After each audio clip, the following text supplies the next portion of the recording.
Velkommen til BUTF. Her på Kølekildekøbing i vinterferien, hvor at der jo har været en masse snak om Home Assistant. Der har været en masse snak om BU Living Intelligence, om den overlever eller ikke overlever. Så ja. Vil du være med? Så kom. Så det jeg vil gøre nu, det er, at vi vil lave nogle forskellige scenarier. Jeg installerer Home Assistant nu på en Synology-server. Så kommer der en anden video, hvor vi installerer den på en Raspberry Pi. Og så kommer der en, hvor vi installerer det... Ja, det er Hamilton. Ja. Og så kommer der en, hvor vi installerer det på en Windows-maskine. Så der kommer til at være tre installationsvideoer. Det her det er den første af de tre. Ja. Og så kommer der en fjerde video, hvor at vi laver konfigurationen, så vi ender ud med at kunne styre en Philips Hue pære eller en IKEA pære med BU Remote One.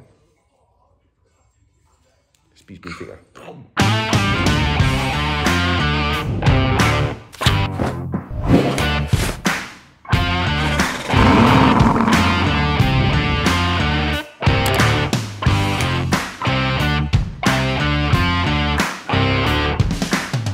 Først så søger vi ind på Home Assistant via Google, og deres hjemmeside er rimelig overskuelig. Vi går i gang med at tjekke installationen og hvad vi skal installere den på, og i dag er det på en Synology på en virtuel maskine. Der er også en masse Raspberry Pi og sådan noget, det kommer vi ind på senere. Nu skal vi installere det på en virtuel maskine, som er via Synology. Så vi vælger den, der hedder Home Assistant Other Systems. Så går vi ned og downloader den, der hedder VMware ESXi v4. Og når den er downloadet, så går vi ind på vores Synology og lægger Virtual Machine på. Vi scroller ned i All Packages og finder den, der hedder Virtual Machine Manager og trykker Install. Yes. Så vil I spørge, hvor vil du installere det henne, og Agreement Terms og sådan nogle ting.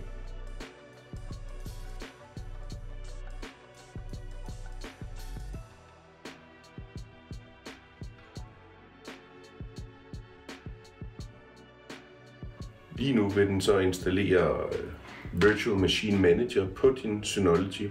Det kan kræve, at du har et vis mængde megabyte RAM og sådan nogle ting i din Synology-kasse. Den her er rimelig standard, den har 4 GB. Home Assistant skal bruge 2 GB til det, vi laver, tror jeg, og en CPU, så den kan sagtens drive det her. Vi skal vælge et volume, hvorpå den skal installere pakken, altså Virtual Machine Manager. Vi vælger volume 1, som er bygget på den her Synology.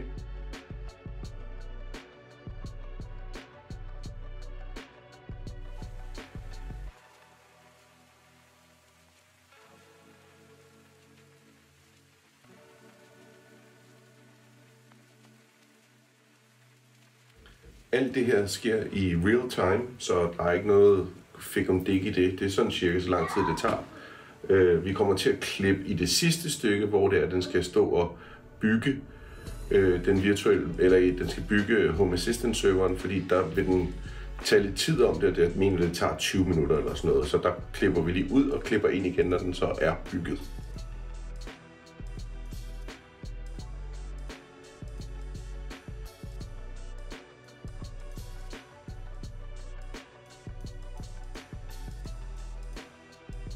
Så er den færdig. Virtual Machine Manageren er lavet, og vi skal nu til at lægge filen, som vi har downloadet, ind på Synology. Det gør vi ved at trække den over i vinduet. Jeg har lavet en mappe, der hedder ISO, hvor vi lægger den ind i, og du kan se her, at den står overført nu 20%, og så når den er færdig, så kan vi så køre den direkte fra Synology. Og som I kan høre, Hamilton har vinterferie sammen med sin far, så vi hygger os. Vi går ind i import, og vi importer en OVA-fil, som er den, vi har downloadet.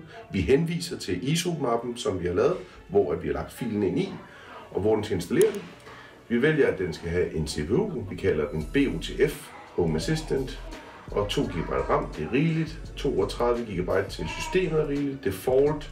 Så skal vi vælge UEFI, det er ret vigtigt. Vi vælger, at den skal starte op, hvis Synologyen den slukker, så skal den starte op igen. Og den må bruge USB'en, hvis vi kommer til at skulle bruge det på et tidspunkt. Vi vælger hvad for en bruger, der skal have adgang til den. Her er det admin-brugeren mig, og den skal starte op, når den er færdig med at bygge den. Nu går den i gang med at bygge selve Virtual Machine-maskinen. Vi har sagt, at den skal boote i UEFI, som er ret vigtigt. Vi har sagt, at den må bruge USB. Det kan være, at vi kommer ind på det på et senere tidspunkt. Og så har vi valgt, at den skal boote op. Det vil sige, at hvis du har strømafbrydelse, så vil den starte op automatisk igen, når maskinen så starter op. Det er ret vigtigt, hvis det er en essentiel del, hvis du skal bruge det som dit hjemmeting til at styre lys og sådan noget. Maskinen er nu i gang med at blive bygget færdig, og når den er færdig, så starter den op. Man kan se, at den er startet op ved at host CPU'en, som vi kan se her. Den er på 0% lige nu, og lige så snart den er startet op, så begynder den lige så stille at stige i procenterne. Det gjorde den her. Så kan man trykke på Connect oppe i toppen. Du har Create, Connect, Actions og Shutdown. Hvis du trykker på Connect, så connecter den direkte til den virtuelle maskine. Her kan I se, at det er en Linux-container, som er gået i gang med at installere, og alt ser OK ud. Det tager lidt tid, og når den så er færdig, så vil den fortælle, din Home Assistant er klar, og så skal vi logge ind på den, og det gør man via en browser.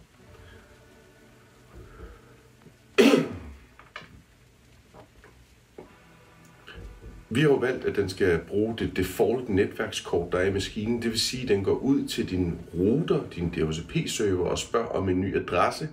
Adressen her skal vi så finde ud af, hvad er. Og det finder vi ud af på din Synology lige om 2 sekunder.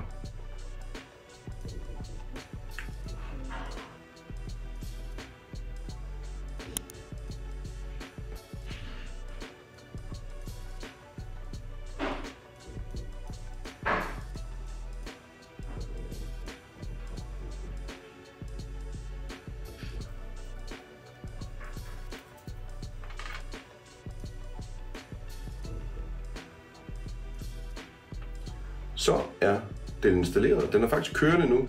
I kan se, den hedder Home Assistant Local :8123. Jeg vil hellere logge på IP-adressen, så hvis vi kigger herop, så kan du se, at den har fået adresse 10.0.0.224. Det vil sige, at vi skal gå ind i en webbrowser og skrive 10.0.0.224:8123. Der kan den fortælle, at den er i gang med at prepare en Home Assistant. Home Assistant-serveren er altså kørende nu. Den er i gang med at bygge imaget færdigt, sådan så vi kan logge ind på den. Det tager en 20 minutter tid, og det er det, som vi klipper ud her. Men bare lad den stå lige pludselig, så den er færdig, og så skal vi til at taste noget brugernavn. Den er færdig, og nu skal vi til at create et username. Det er det username, vi skal bruge, når vi logger ind på den. Det kan du kalde, hvad du vil. I det her tilfælde kalder vi den bare BOTF, og så skal du angive et password, og det skal du gøre 2 gange, og når du har gjort det, så starter den op. Home location. Jeg vil ikke lige skrive min adresse på, men skriv jeres adresse, fordi man kan senere hen lave geotagging og sådan noget på dine telefoner og sådan nogle ting. Så det kan godt være en god ting. Det kan ændres senere hen, hvis man vil det. Vi vælger ikke at dele noget med nogen, så vi trykker bare næste. Og her kan I se, at den allerede har fundet nogle Bang & Olufsen produkter, hvilket jo er rigtig fint. Og hvis vi går ind i de 3 streger oppe i hjørnet, og så går ned under Settings, så klikker vi på Devices, så kan du se her, at den allerede har fundet en Bang & Olufsen produkt inde i stuen, og det er så min Theater. Hvordan vi tilføjer dem senere hen, det skal jeg nok vise i en anden video. Nu skal vi bare have det op og køre, og du kan jo lege med det allerede nu, hvis du ønsker.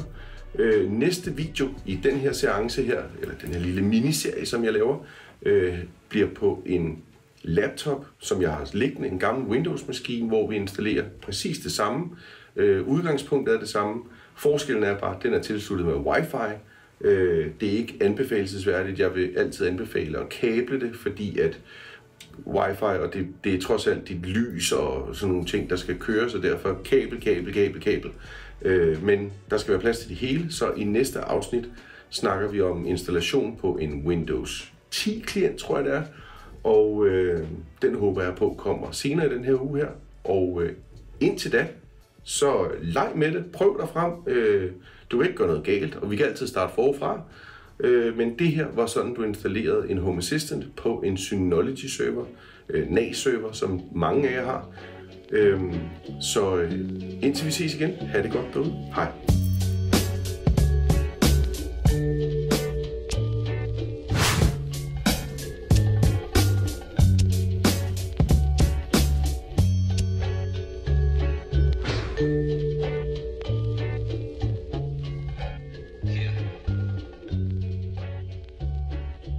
You gotta be fucking kidding.